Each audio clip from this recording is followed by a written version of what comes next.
L'info écho avec Capital. Le chiffre du jour, 60%, c'est la proportion de Français en dépassement de découvert au moins une fois par an selon une étude de panorabank.com, et cette situation peut survenir quel que soit le niveau de revenu. Malgré tout, les Français gèrent de mieux en mieux leur argent. 24% sont en dépassement une fois par mois en 2018 alors qu'ils étaient 28% en 2014. Si vous avez des difficultés, il existe des solutions. Par exemple, prendre une carte à autorisation systématique. Elle interdit de s'enfoncer dans le rouge mais permet de régler certains frais comme le péage. Vous pouvez aussi simplement tester une banque qui ne permet pas le découvert. Le coup de gueule de la semaine est poussé par les opposants à Valérie Pécresse, la présidente de la région Île-de-France. Le groupe Alternative écologiste et sociale s'indigne qu'elle ait pioché dans l'enveloppe dédiée au transport des personnes handicapées. L'idée était de financer une étude sur l'urbanisme des autoroutes, rapporte France Bleu. Un scandale pour Mounir Satouri, le président du groupe.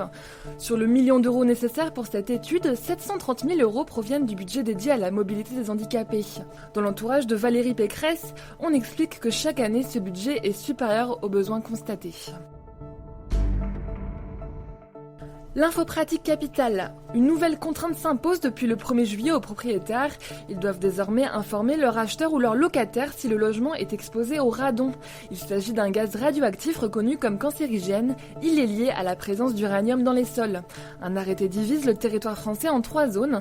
Si le logement se situe dans la zone la plus contaminée, il faut en faire état sur le diagnostic des risques naturels. Il s'agit notamment des régions montagneuses et de la Bretagne.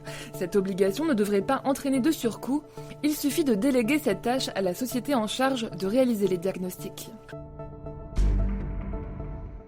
On finit avec la news high-tech. L'écart se resserre entre Apple Music et Spotify aux États-Unis.